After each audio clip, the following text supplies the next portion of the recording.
Remuneración mínima vital. RMV. La remuneración mínima vital es el monto mínimo que debe percibir un trabajador no calificado, sujeto al régimen laboral de la actividad privada, que labore por lo menos 4 horas diarias.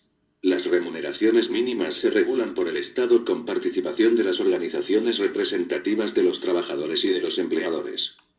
En junio de 2012 la RMVSDS 750.00, según lo establecido por el Decreto Supremo N. 007/2012, Dr. Asignación familiar. La asignación familiar es un beneficio que adquiere el trabajador al estar en planilla, no puede ser menor al 10% de la remuneración mínima vital, y es proporcional a los días laborados.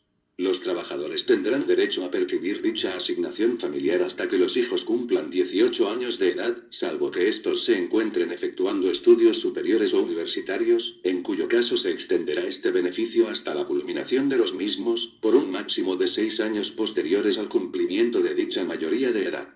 Base legal Ley 25.129.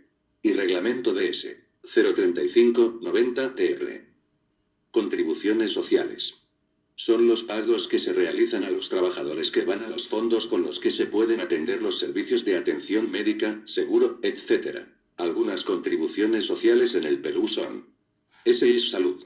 Tiene por finalidad dar cobertura a los aseguradores y sus derechohabientes, a través del otorgamiento de prestaciones de prevención, promoción, recuperación, rehabilitación seguro SNP. Las aportaciones son efectuadas por el empleador, el cual retiene el 13% de la remuneración del trabajador seguro SENATI. Servicio Nacional de Adiestramiento en Trabajo Industrial es una institución que tiene por finalidad proporcionar formación profesional y capacitación para la actividad industrial manufacturera y a labores de instalación, reparación y mantenimiento.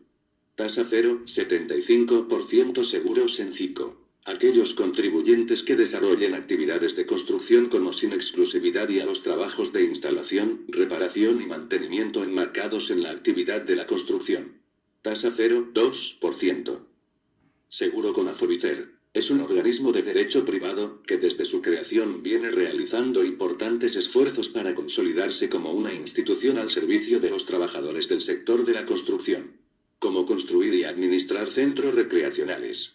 La tasa es 2%. Vacaciones, requisitos.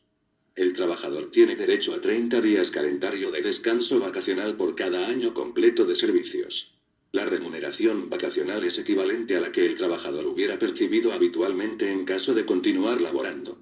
Dicho derecho está condicionado, además, al cumplimiento del récord que se señala a continuación.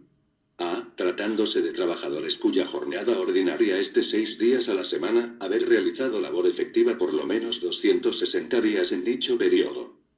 B. Tratándose de trabajadores cuya jornada ordinaria sea de 5 días a la semana, haber realizado labor efectiva por lo menos 210 días en dicho periodo. C. En los casos en que el plan de trabajo se desarrolle en solo 4 o 3 días a la semana o sufra paralizaciones temporales autorizadas por la Autoridad Administrativa de Trabajo, los trabajadores tendrán derecho al goce vacacional, siempre que sus faltas injustificadas no excedan de 10 en dicho periodo. Vacaciones truncas. Según el artículo 22 del Decreto Legislativo 713, por el cual se consolidan la legislación sobre descansos remunerados de los trabajadores sujetos al régimen laboral de la actividad privada, explica que las vacaciones truncas tendrán que ser compensadas a razón de tanto 12avo y 30avo de la remuneración como meses y días computables hubiere elaborado, respectivamente. En este sentido, se entenderá como vacaciones truncas cuando el trabajador haya cesado sus labores en el centro de trabajo sin haber completado el año de servicios y el respectivo récord vacacional, mencionado en el artículo 10 del mencionado decreto. Asimismo, el Decreto Legislativo No. 012/92, en su artículo 23 explica que para que proceda el abono del récord trunco vacacional, el trabajador deberá acreditar al menos un mes de servicios. 14. Ley General de Sociedades, sociedades abiertas y cerradas, clases de reservas y definición de cada una, participación de utilidades en las empresas, comerciales, servicios, industriales, pesqueras, mineras, etc., utilidad contable y tributaria, reparos tributarios, AR. 37 y 44 de la Ley del Impuesto a la Renta, asientos contables, asientos de ajustes, asientos de reclasificación. Sociedades abiertas y cerradas. Una sociedad anónima es aquella sociedad mercantil conformada por titulares que tienen una participación en el capital social mediante títulos o acciones. Una de las características de la sociedad anónima es que cuenta con responsabilidad limitada, es decir, que sus accionistas solo responden con el capital aportado, mas no con su patrimonio personal. Así también, se encuentra conformada por la Junta General de Accionistas o Asamblea, constituida por los accionistas y socios, el cual tiene como función la designación de los administradores o del Consejo de Administración o Directorio. Es así que, cada integrante de la Junta General de Accionistas, tiene tantos votos como títulos o acciones posea. De esta manera, existe la sociedad anónima cerrada y la sociedad anónima abierta, las cuales cuentan con caracteres diferentes de acuerdo a la naturaleza de la sociedad que se desee constituir. La sociedad anónima cerrada es aquella que cuenta con no más de 20 accionistas y no tiene acciones inscritas en el registro público del mercado de valores, de acuerdo al artículo 234 de la Ley General de Sociedades. Así también, es posible que en su estatuto se establezca un directorio facultativo, es decir, que cuente o no con uno, y cuenta con una auditoría externa anual si así lo pactase el estatuto o los accionistas.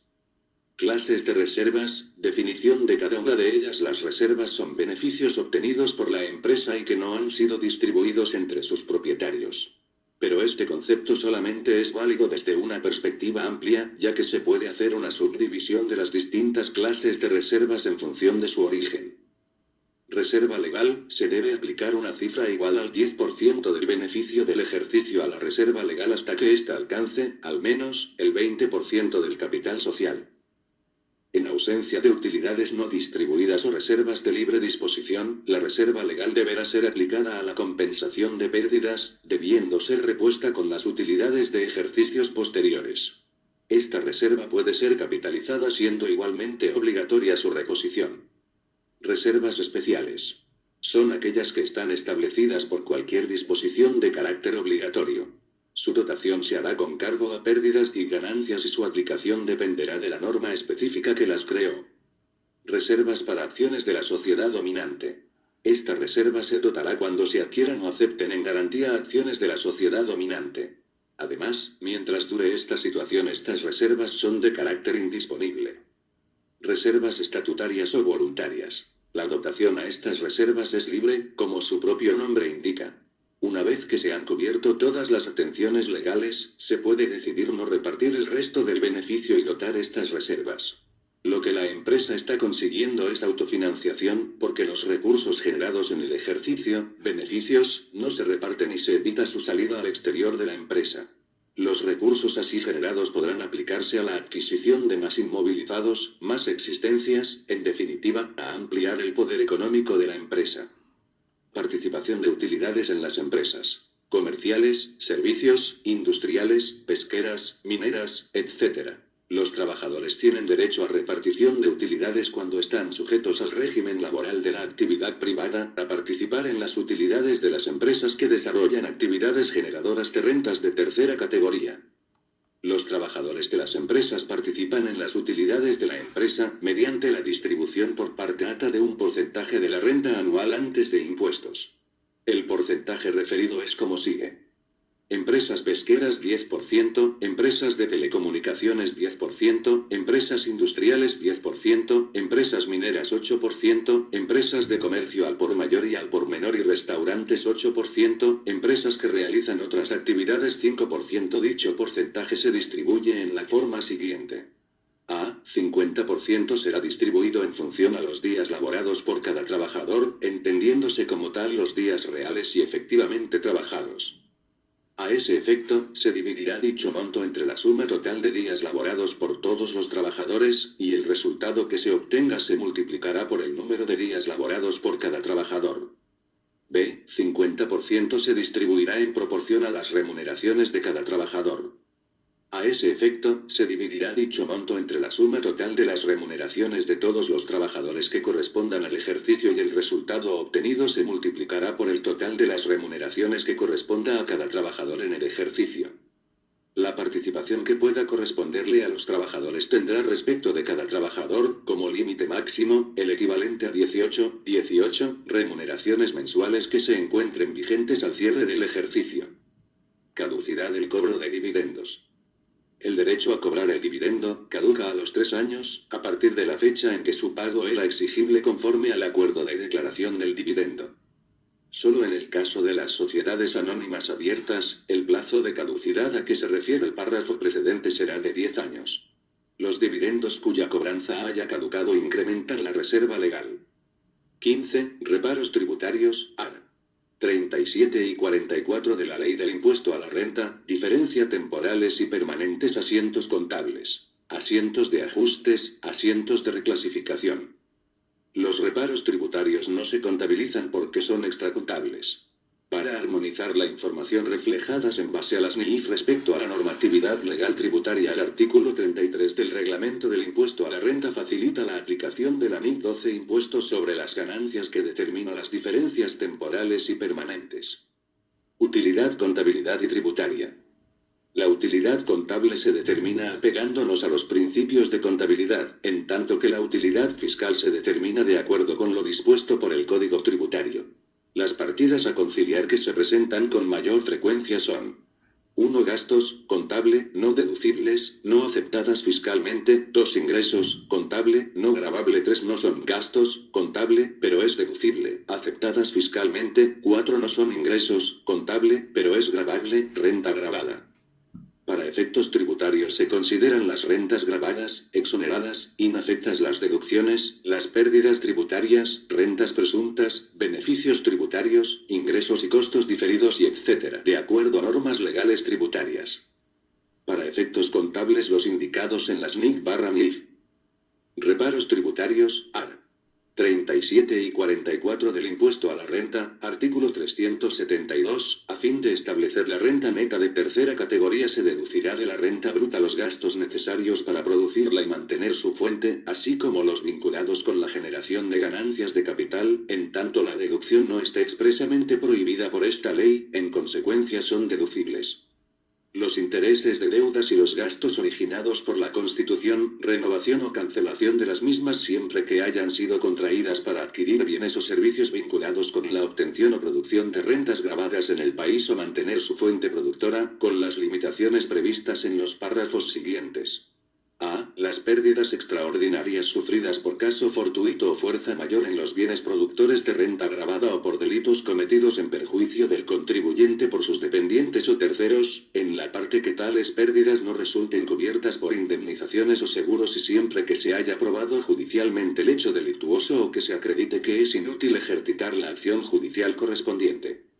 B. Los gastos de organización, los gastos preoperativos iniciales, los gastos preoperativos originados por la expansión de las actividades de la empresa y los intereses devengados durante el período preoperativo, a opción del contribuyente, podrán deducirse en el primer ejercicio o amortizarse proporcionalmente en el plazo máximo de 10 años. C. Los aguinaldos, bonificaciones, gratificaciones y retribuciones que se acuerden al personal, otros.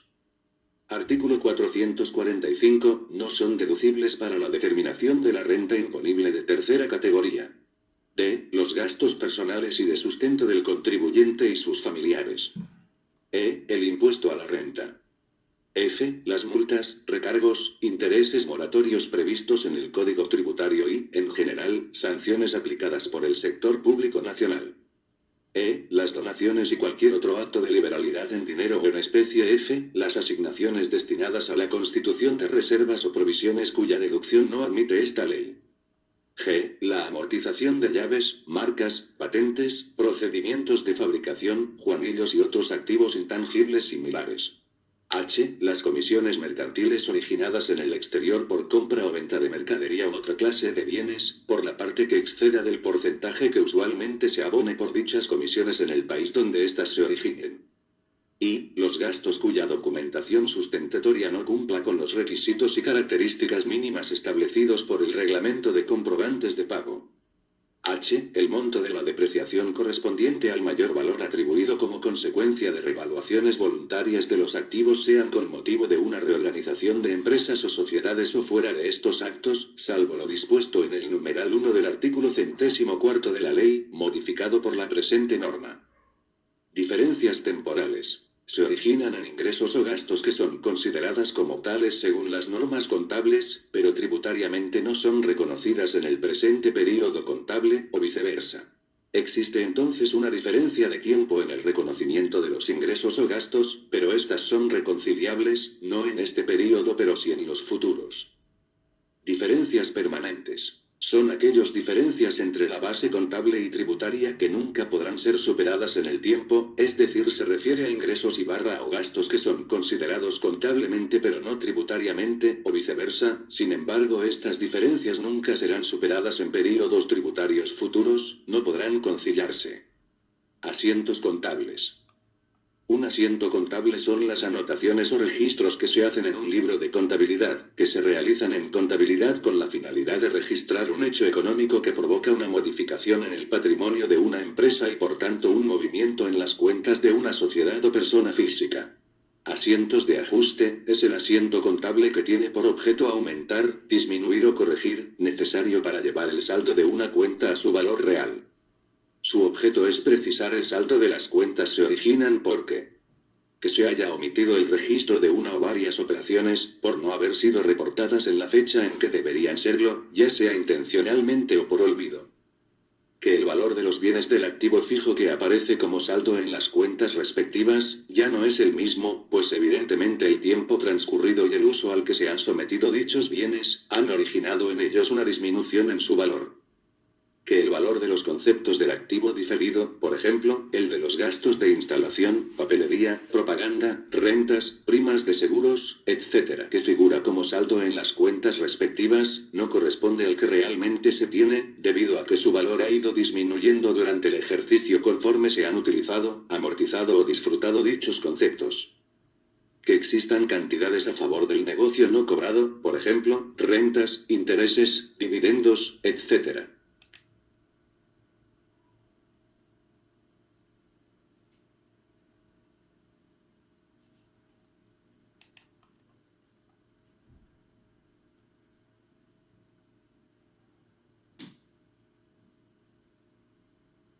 Que existan cantidades a cargo del negocio no liquidadas, por ejemplo, rentas, sueldos, impuestos, intereses, asientos de reclasificación. Tienen por objeto trasladar los saldos que se muestran en cuentas o divisionarias que no corresponden a las cuentas correctas, no afectan los resultados de los estados financieros.